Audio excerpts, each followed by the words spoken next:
ചാക്കുണ്ടെന്നാ ചാക്കെടുക്കാൻ പറഞ്ഞിട്ട്. ചാക്കൊന്നുമില്ല, ചാക്ക് കൊറേ തപ്പി. ചാക്കില്ലേ? ചാക്കില്ലാണ്ട് ഞാൻ ഇല്ല ഈ പരിപാടിക്ക്. ഇത്രയും മീൻ ഇത്ര ആൾക്കാരൊക്കെ കിട്ടിക്കാൻ ചാക്കില്ലാണ്ട് എവിടെ ഇട്ട് കൊണ്ടുപോകാനാണ്? കിട്ടാണ്ടല്ലേ? ഇവിടെ പിന്നെ എവിടെ മീൻ കൊണ്ടുപോകണ്ടേ? മഴയുടെ കോളും തോട്ടിലൊഴുക്കും കണ്ട നല്ല കട്ടള കിട്ടും കേട്ടാ.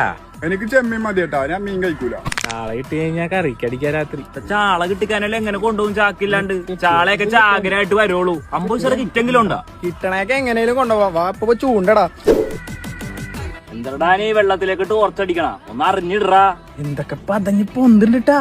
അതെ, അത് ഷാമ്പൂ പാക്കറ്റിലെ കൊളുത്ത് വീണേക്കണ്. ഞാനെന്തൊരു ഇൻട്രസ്റ്റ് കാണിക്കാത്തെന്നറിയോ? പിടിച്ചാൽ തന്നെ ഇടാനൊരു ചാക്കില്ല. ഇയാള് കഥ നിർത്തിട്ട് വല്ല മീനും പിടിക്കണോ?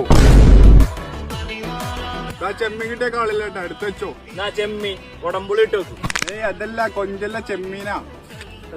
ചൂണ്ടല് നിർത്തിയാ? എല്ലെങ്കിലും എറിയാനറിയണവന് വടി കൊടുക്കൂലല്ലേ. ഇത്ര നേരം പിന്നെ ആരില്ലായിരുന്നു വടി? എന്താടാ പിടുത്ത നിർത്തിയോ? എന്തോരം മീനായിരുന്നു. വെച്ചും കഴിക്കാ പൊരിച്ചും കഴിക്കാ. ഇവിടെ ആരോ ചാക്ക് കൊണ്ടുവരുന്ന കഥയൊക്കെ പറഞ്ഞല്ലോ. എടാ റൂമത്ത് കണ്ട് തന്നെ പറഞ്ഞോണ്ടിരുന്ന നമ്മളെ മീന് സൗഹൃദം ഇല്ലാട്ടാ. നമ്മക്ക് കടന്ന് മീൻ മേടിച്ചു പോയാലാ? ഇപ്പൊ പട്ടി ചന്തക്ക് പോയാണായി. ആരാ പറഞ്ഞ പട്ടി ചന്തക്ക് പോയ മീൻ കിട്ടത്? പട്ടിക്ക് കിട്ടും മീൻ. നമുക്കേ കുറച്ചേരം കൂടി ഇട്ട് നോക്കിയാലോ? ആകെ ഈരം കൂടെ ഉള്ളൂ. അത് ചുണ്ടിന്റെ ഇടയിൽ വെച്ചു.